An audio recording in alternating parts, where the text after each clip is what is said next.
गुरुत्वाकर्षण, ग्रेविटेशन। जैसे कि अभी तक हमने जो बल के बारे में समझा या पढ़ा कि हम जब किसी वस्तु पर बल लगाते हैं तो वस्तु की चाल में और उसकी दिशा में परिवर्तन आता है। लेकिन जब हम वस्तु पर बल लगाते हैं तब यहां पे एक ऐसे बल की बात की जा रही है जो किन्हीं दो वस्तुओं के बीच बराबर कार्य कर रहा होता है।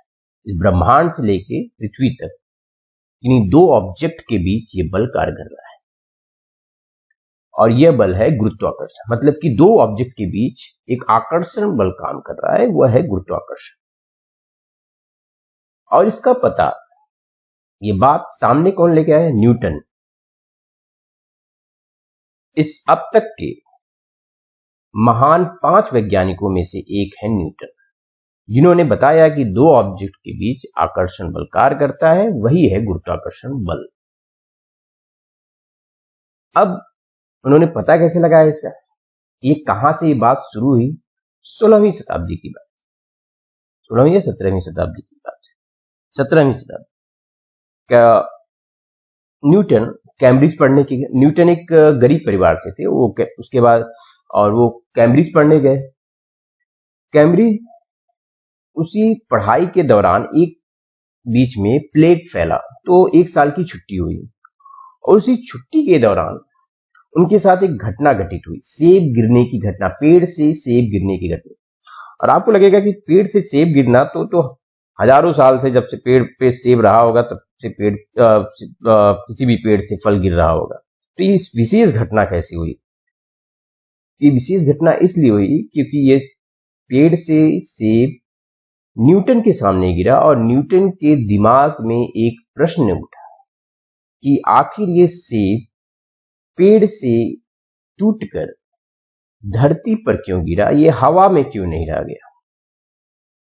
और इसी प्रश्न के जवाब को ढूंढते हुए उन्होंने ये पाया कि पृथ्वी और सेब के बीच एक आकर्षण बल कार्य कर रहा है, एक बल कार्य कर रहा है, जिसके कारण पृथ्वी पर सेब गिरा, और यह बल है गुरुत्वाकर्षण बल।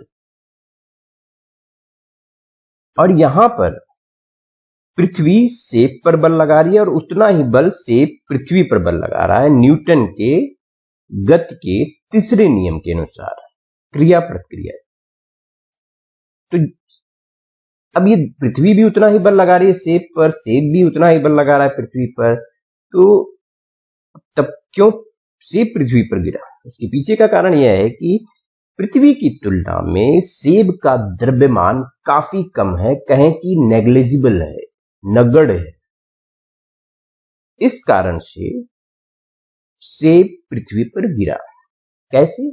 आप इसको समझ सकते हैं न्यूटन के गति के द्वितीय नियम के अनुसार, जब किसी वस्तु पर बल लगता है तो वह बल उस वस्तु के द्रव्यमान और उस पे त्वरण के गुणनफल के बराबर होता है। मतलब F बराबर, जैसे कि एप्पल पर लग रहा है FA बल, FA बराबर MA गुणे AA, और वहीं बल अर्थ पे पृथ्वी पर भी लग रहा है, FE बराबर ME गुणे AE।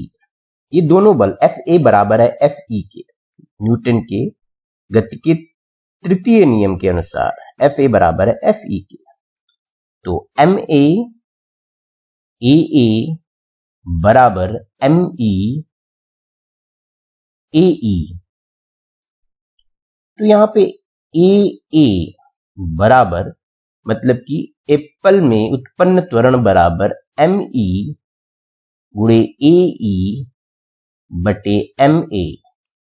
वहीं अगर हम अर्थ में उत्पन्न त्वरण निकालें तो ME बराबर MA गुणे AA बटे ME।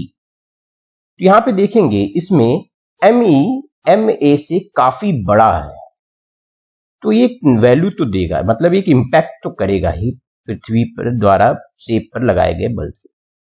तो बल पे सेब पर एक बल पृथ्वी द्वारा लगेगा, उस बल से कारण इसमें एक त्वरण उत्पन्न होगा, गति आएगा, मतलब गति में परिवर्तन आएगा। वो सेब इस कारण से ऊपर से नीचे की तरफ गिरी, मतलब कि पेड़ से धरती पर गिरा।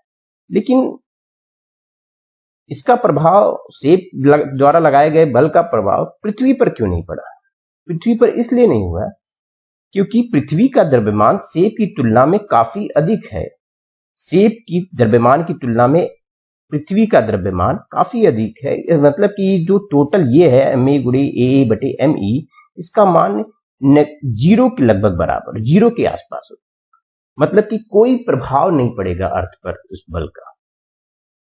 इस कारण से पेड़ से सेब टूटकर धरती पर गिरेगा। इसी गुरुत्वाकर्षण बल के कारण ही, इन्हीं बल के कारण, मतलब दो ऑब्जेक्ट के बल के कारण ही, मतलब कि जैसे कि पृथ्वी और चंद्रमा के बीच भी यही बल कार्य करता है। पृथ्वी और चंद्रमा के बीच यही बल, ये आकर्षण बल कार्य करता है, गुरुत्वाकर्षण। और इसी के चलते चंद्रमा पृथ्वी का एक वृत्ताकार पथ पर चक्कर लगाती है इस तरह से। और इसको समझने के लिए क्या करेंगे, एक धागा लीजिए, उस धागे के एक छोर पर पत्थर बांध दीजिए और पत्थर इस तरह से घुमाइए। ये पत्थर देखिए कि वृत्ताकार पथ पर गति करेगा और इस पर एक बल कार्य कर रहा होगा इस पत्थर पर, जो कि इस वृत्ताकार पथ के केंद्र की तरफ होगा। ये बल कार्य कर रहा होगा, ये बल होगा अभिकेंद्रक बल। तो यही बल, यही कॉन्सेप्ट पृथ्वी और चंद्रमा के बीच कार्य कर रहा है। जब चंद्रमा पृथ्वी का चक्कर लगा रही, वृत्ताकार पथ पर चक्कर लगा रही, और इस पर एक बल लग रहा है जो कि पृथ्वी के केंद्र की तरफ है, अभिकेंद्र बल। और ये बल है गुरुत्वाकर्षण बल। वो चंद्रमा पर पृथ्वी के केंद्र की तरफ लग रहा है और जिसके कारण यह पृथ्वी के चारों तरफ वृत्ताकार पथ पर गति कर रहा है या पृथ्वी का चक्कर कर रहा है।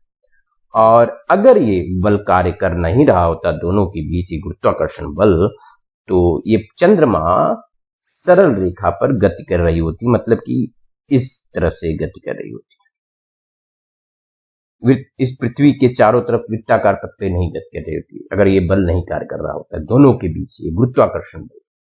तो गुरुत्वाकर्षण बल के कारण ही पृथ्वी सूर्य का चक्कर लगा रही होती है, मतलब एक ग्रह, और या फिर कोई उपग्रह किसी ग्रह का चक्कर लगा रहा था, जैसे कि चंद्रमा पृथ्वी का चक्कर लगा रही है।